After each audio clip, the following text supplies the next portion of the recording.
बच्चों, आज हम पढ़ने जा रहे हैं हमारी हिंदी की पुस्तक झिलमिल का पाठ 4, जिसका शीर्षक है तितली।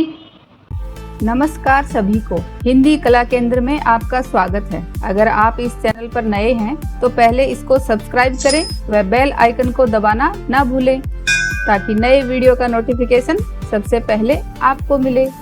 तितली तो बच्चों आपने जरूर देखी होगी। ये देखो, जो हमेशा फूलों वाले पौधों के आसपास ही मंडराती रहती हैं, है ना। अब बताओ, और कौन से ऐसे जीव हैं जो तितली की तरह ही फूलों पर मंडराते रहते हैं? सोचो और बताओ।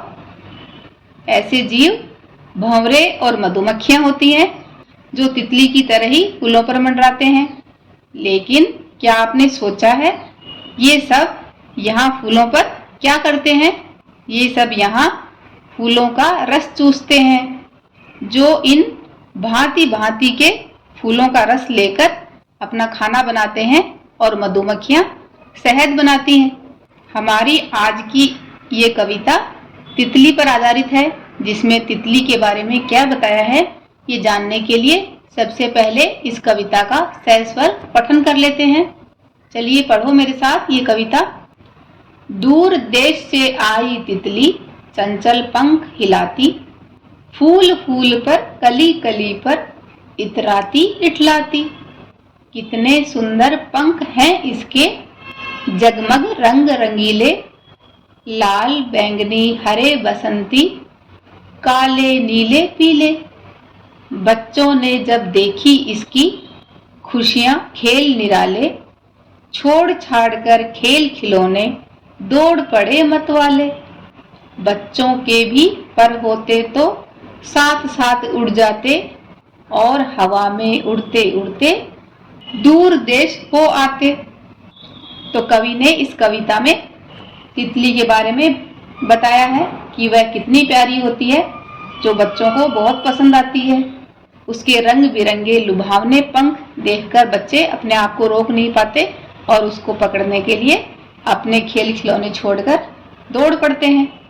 और बच्चों का भी, जब तितली उनके हाथ नहीं आती तो बच्चों का भी मन करता है कि काश उनके भी पंख होते तो वो भी तितली के साथ हवा में उड़ते और दूर देश घूम कर आ जाते।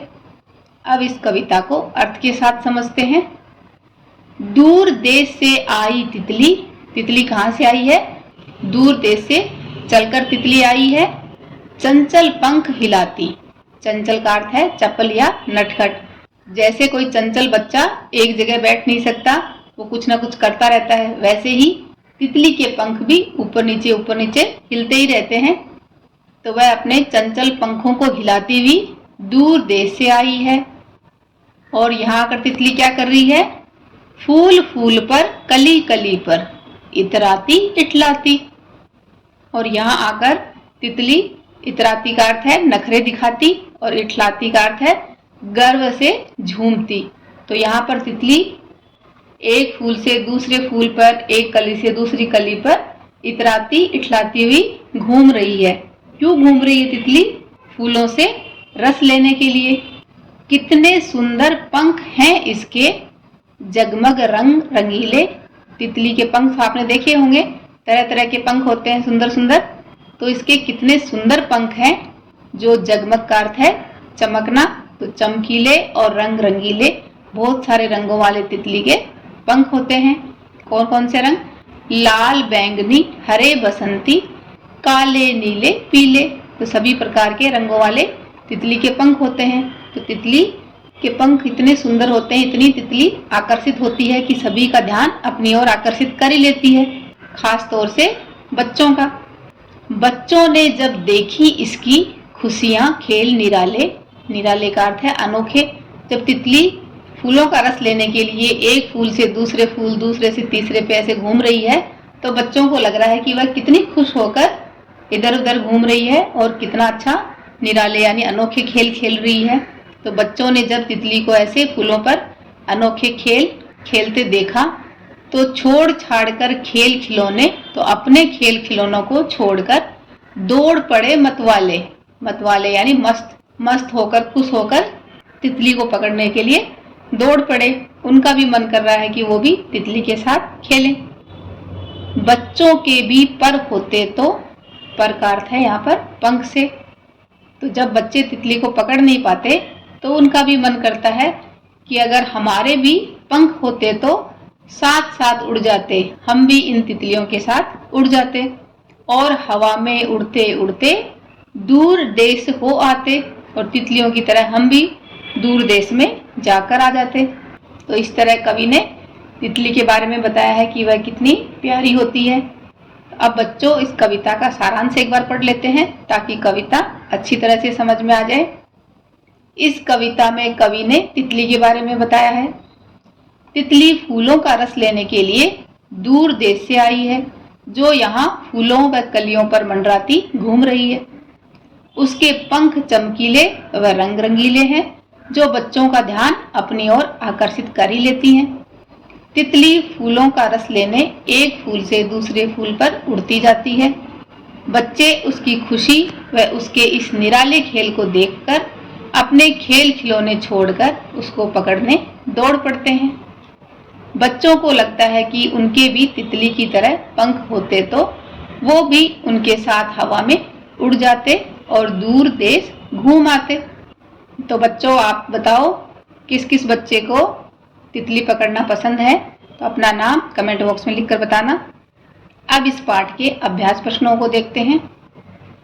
कविता से तितली कहाँ से आई? तो ये हमने कविता में जाना कि तितली दूर देश से आई। तितली के पंख कैसे होते हैं? तितली के पंख जगमग रंग रंगीले होते हैं। तितली कहाँ इठलाती है? तितली फूल फूल और कली कली पर इठलाती है। बच्चे क्या देखकर दौड़ पड़े? बच्चे तितली की खुशियां और खेल निराले देखकर दौड़ पड़े।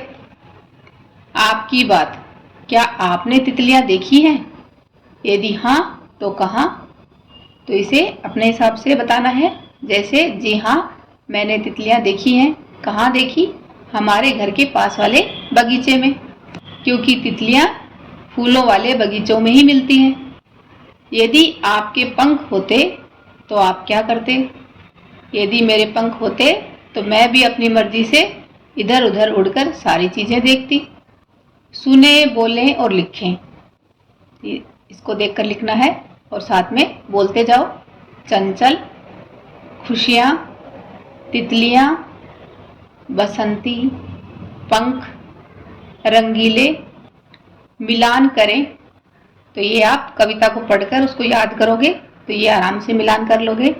फूल फूल पर, कली कली पर, जगमग रंग रंगीले, कितने सुंदर पंख हैं इसके, दौड़ पड़े मतवाले। भाषा की बात, शब्द बनाएं। तो यहाँ पर जो कलरफुल वर्ण है दोनों का, ये जोड़कर एक नया शब्द बनाना है। ये पंख जामुन, तो इन दोनों का मिलकर बना पंजा। यहाँ पर अंगूर कबूतर से बना अंक। यहाँ चंचल और दाम से बना चंदा। कंचन और धान से बना कंधा।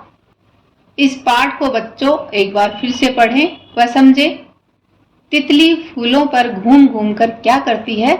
इसका जवाब आप मुझे कमेंट बॉक्स में लिखकर बताना। दुनिया के कौन से देश में सबसे अधिक प्रकार की तितलियां हैं? इस बारे में अपने माता पिता से पता करें। सुझाव व सुधारों के लिए कमेंट बॉक्स में लिखें। अगर हमारे वीडियो बन ही रहे हैं आपके फेवरेट, तो फिर क्यों ना करें इनको लाइक, सब्सक्राइब और रिकमेंड। हमें और बेहतर बनाने के लिए आप कर सकते हैं कमेंट। धन्यवाद।